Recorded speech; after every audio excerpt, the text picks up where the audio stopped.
tapi bagaimana e-sport itu menjadi sebuah nilai produktif bagi anak muda, menjadi positif bagi anak muda kita, seperti itu. Berarti caranya adalah bukan menjauhi, tapi mendekati anak muda untuk e-sport kemudian main di organisasi. Ya, seperti itu. Pesan saya bahwa e-sport ini tidak boleh dipandang sebelah mata, kata Sabri, bahwa mereka memiliki banyak potensi di masa depan.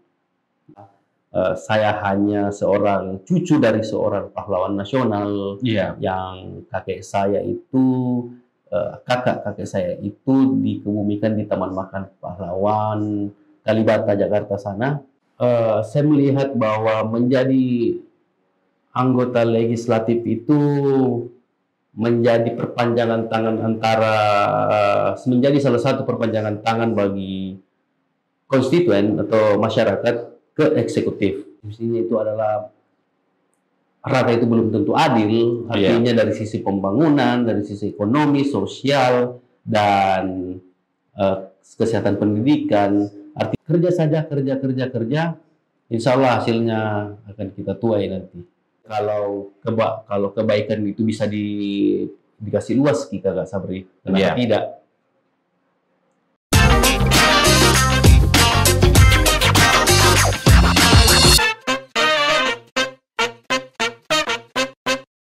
Selamat datang Bung Rasak di podcast Pemilu Rakyat.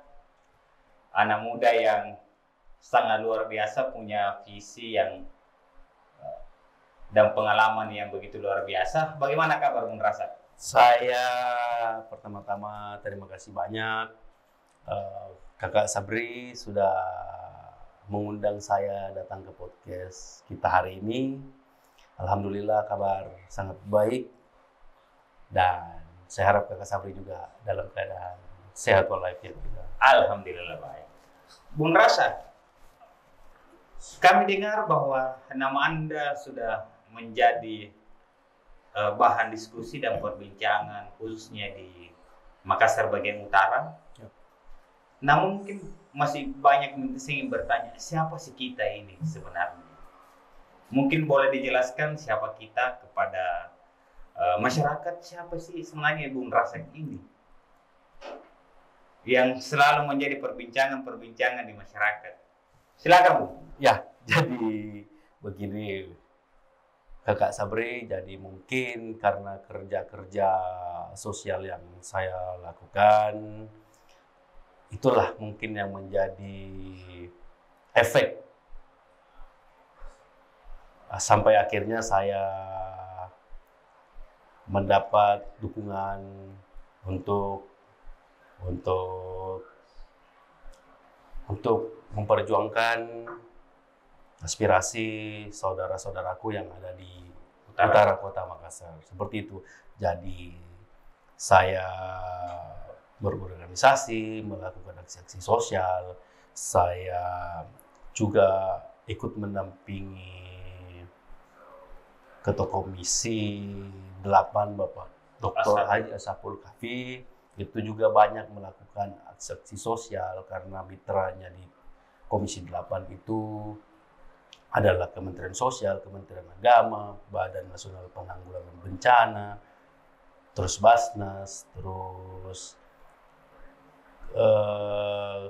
Kementerian Pemberdayaan Perempuan dan Anak. Jadi aksi sosial itu sudah menjadi seperti sarapan pagi kami untuk bergerak dan membantu masyarakat. Seperti itu, Pak Dir. Nah, kalau orang bertanya, di mana Ki besar di Makassar? Iya, Kak. Saya itu lahir di Jalan Sungai Cerekang, Pak Dir. Di sepanjang jalan itu kita melihat banyak pedagang, dan salah satunya pedagang di situ adalah orang tua saya, Pak Dir. Jadi orang tua saya adalah salah seorang yang melestarikan kuliner khas Kota Makassar, Pak Dir. Ya, kuliner apa itu? Iya, saraba itu tadi, Pak Dir. Saraba ya? Yes. Berarti Bapak juga ini punya keluarga yang sangat berpengaruh ya. Banyak kalau orang ke Makassar itu tidak lengkap rasanya kalau tidak ke Sungai Cerekang minum saraba.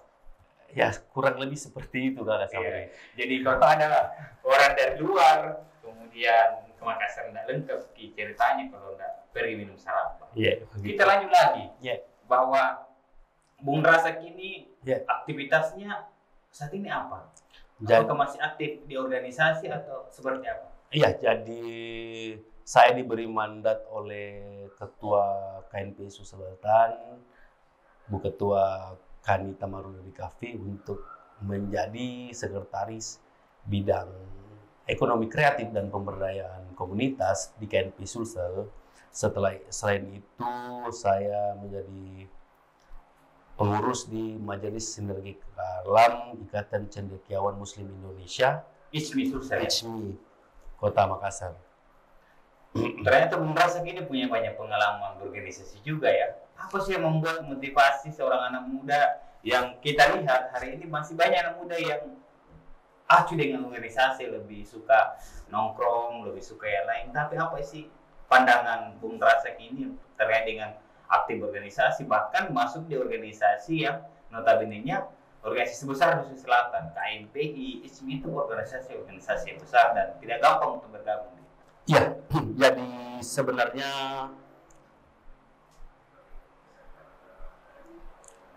sama saja sebenarnya Pak. Ya. Jadi hanya saja pembedanya adalah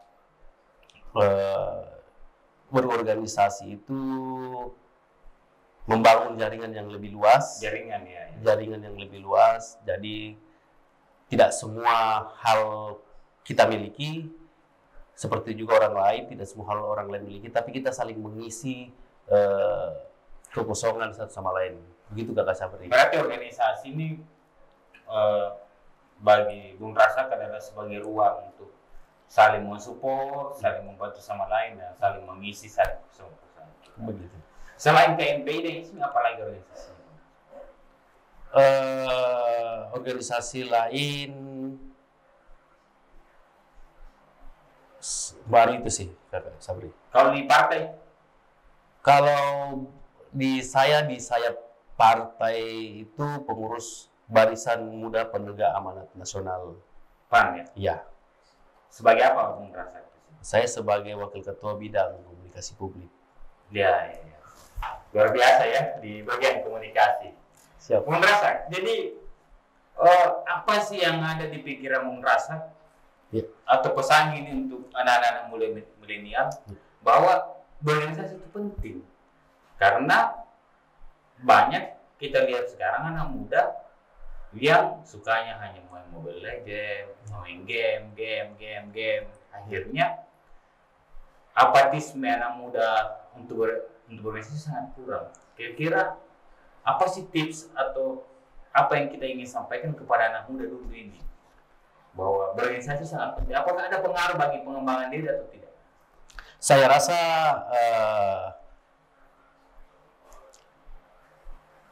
kalau kita berbicara soal e-sport hari ini, Kakak Sabri, itu sebenarnya baru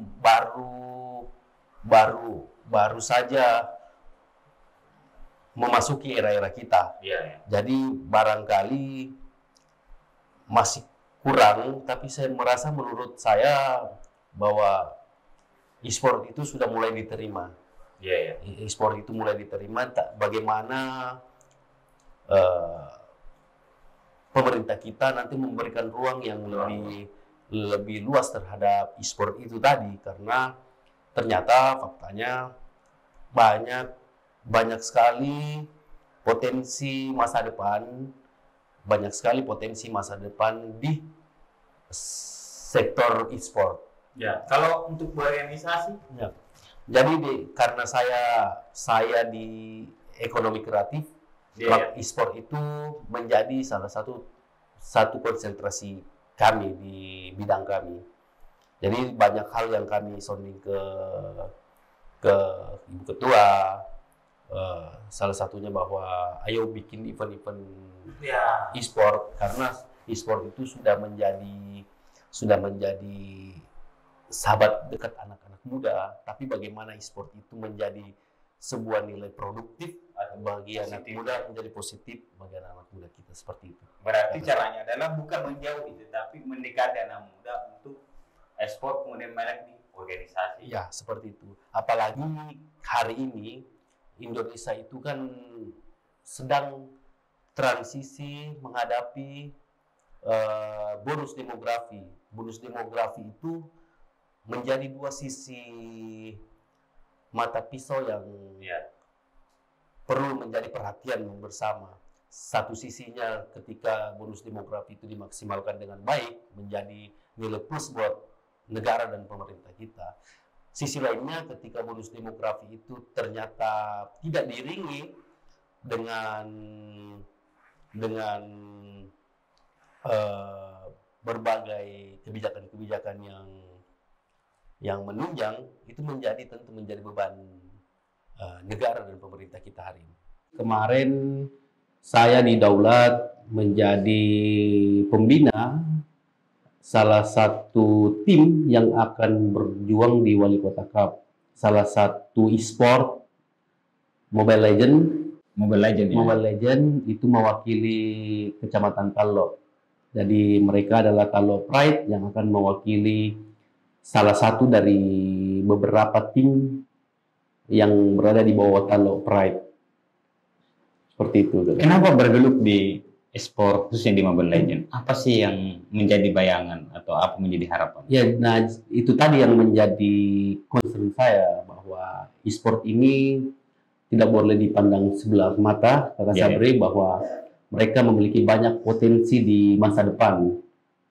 Banyak sekali industri kreatif kita hari ini justru menjadi sumber ekonomi baru bagi negeri ini melalui anak-anak muda kita. Seperti itu, Kak. Jadi ternyata ekspor hari ini bisa bernilai produktif ya, untuk anak muda. Seperti itu. Seperti apa contohnya mereka untuk bisa produktif? Ya itu tadi, Kak Sabri, mereka bisa memanfaatkan teknologi digital, mereka bisa mereka menjadi apa? Menjadi streamer, YouTuber, atau ketika mereka sudah pro player, mereka bisa menjadi coach di masa depan. Mereka menjadi apa? Kalau ada event, mereka bisa menjadi komentator di masa depan. Di setiap event. Ternyata main game ini ketika di manage dengan baik itu bisa menilai produktif ya. Iya, begitu kan. Sangat luar biasa, Bung Rasa. Nah itu dia, makanya saya tertarik karena saya juga adalah seorang player di Mobile Legends. Iya, biasalah. Untuk menghilangkan penat itu ya kita butuh hiburan-hiburan juga. Dan karena itu tadi bahwa Mobile Legends atau e-sport itu sudah menjadi salah satu cabur. Kemarin kan waktu PON di Papua itu kan Mobile Legends juga menjadi apa? Cabur ya? Apa namanya itu? Qualified bagi di cabur di PON itu. Ya. Oke, Bung Rasa. Apa sih alasan Anda maju di caleg? Bacaleg? Pertama-tama karena saya melihat bahwa menjadi anggota legislatif itu menjadi perpanjangan tangan menjadi salah satu perpanjangan tangan bagi konstituen atau masyarakat ke eksekutif. Seperti itu tadi. Saya secara track record saya ikut mendampingi Pak Ketua Komisi yang tadi yang saya sudah sampaikan di awal, bahwa begini ya. Berarti sudah ada pengalaman nih itu pengalaman berbekal dari staf ahli DPR, kemudian turun ke lapangan, akhirnya diri sendiri yang akan terjun langsung ke masyarakat. Kalau kebaikan itu bisa dikasih luas kita, Kak Sabri, kenapa tidak? Dan ketika Anda terpilih menjadi caleg atau setelah menjadi anggota DPR, apa yang ingin Anda bawa dan apa yang ingin Anda capai untuk masyarakat daerah pemilihan Anda? Ya, itu tadi. Saya sudah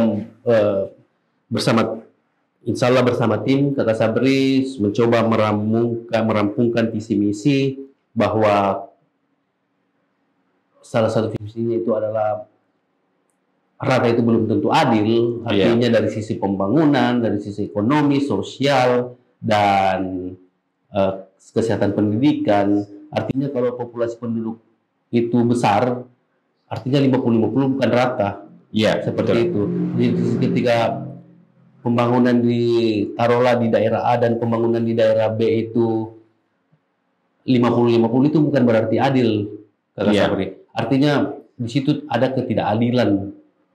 Ketika di penduduk daerah A itu besar, tapi pembagiannya 50 itu tidak adil. Menurut saya seperti itu, Kakak. Jadi ketika saya insya Allah diberi amanah, Kakak Sabri, saya akan meningkatkan program-program eksekutif itu untuk dilebihkan ke daerah pemilihan saya. Ya, berarti itulah yang saya sebut keadilan, bukan pemerataan. Berarti ingin mengambil atau ingin membantu orang-orang yang mungkin dulunya tersentuh dan ketika Bung Rasa terpilih menjadi anggota DPR, maka tentunya itu akan menjadi prioritas Anda untuk lebih memperhatikan lagi di dapil Anda. Iya, itu sudah seharusnya, Kakak Sabri, karena itu amanah yang diberikan sama Wargata. Ya, itu diberikan sama Wargata, dan harus memang seperti itu, bahwa ini loh amanah yang dikasih, ya, berarti ya harus suarakan. Harus suarakan yang baik. Begitu. Dan itu akan dijaga seterusnya ya. Iya, harus itu. Dan harapan kita untuk masyarakat dan apa yang kita ingin sampaikan kepada Timta, mungkin ada kita ingin sampaikan apa yang kita ingin sampaikan atau apa yang ingin kita ungkapkan kepada mereka bahwa saya ada dan ini yang saya sampaikan. Ya, maksud saya harapannya kepada Timu agar kerja saja untuk masyarakat. Kerja saja untuk masyarakat, jangan terfokus dengan isu-isu karena itu akan melemahkan. Kerja saja, kerja, insya Allah hasilnya akan kita tuai nanti. Dan Bung Rasak ini sudah luar biasa, karena anak muda yang bukan latar belakang dari pengusaha, anak dari pengusaha, keluarga konglomerat dan lain-lain, tetapi berani. Ada tidak pesan Bung Rasa kepada pemuda yang tentunya ingin merasakan seperti Bung Rasa? Ada tidak yang kita ingin sampaikan atau notes untuk mereka anak muda bahwa saatnya kita maju, kita ini anak muda ini punya kesempatan. Ada tidak kita yang Iya, jadi kembali lagi ke kendaraan politik saya di 2024, Kakak Sabri, bahwa kendaraan saya itu betul-betul kendaraan yang memberikan ruang kepada anak-anak muda, dan saya diberikan ruang di PAN itu tanpa harus membayar sepersen rupiah pun, itu tadi. Dan karena walaupun diberikan ruang tanpa harus melihat latar belakang saya sebagai anak bangsawan, sebagai seorang anak pejabat, anak pengusaha. Saya hanya seorang cucu dari seorang pahlawan nasional yang kakek saya itu, kakak saya itu dikebumikan di Taman Makan Pahlawan, Kalibata, Jakarta sana, dan hanya itu modal saya. Berarti darah pejuang ini yang kemudian turun di darah Anda, dan insya Allah di pileg ke depan ini kita siap bertarung. Harusnya itu menjadi sebuah inspirasi bagi anak-anak muda kita, Kakak Sabri, agar menjadi motivasi dan tidak melemahkan kita bahwa kita bukan siapa-siapa, Kakak Sabri. Itu menurutku. Berarti untuk anak muda di luar sana, ketika ingin berpolitik, silakan. Ada partai PAN yang terbuka luas untuk partai politik ya. Mungkin sampai di situ pertemuan kita hari ini, dan sebagai penutup bahwa berpolitik itu tidak memandang usia, anak muda pun bisa, dan tentunya di sebelah kiri Bung Rasak ini menurut kami adalah anak muda yang berani, yang mengambil peran bahwa generasi inilah yang akan menjadi pengganti generasi ke depan. Sukses Bung Rasak. Siap. Semoga kita ketemu di Dewan, dan kita kembali ke podcast di tempat ini. Insya Allah, dan terima kasih ke Kak Sabri dan teman-teman dari Rakyat News yang memberikan ruang, salah satu juga tempat yang memberikan ruang kepada saya untuk bisa bersuara melalui podcast ini. Oke. Terima kasih. Assalamualaikum warahmatullahi wabarakatuh. Waalaikumsalam warahmatullahi wabarakatuh.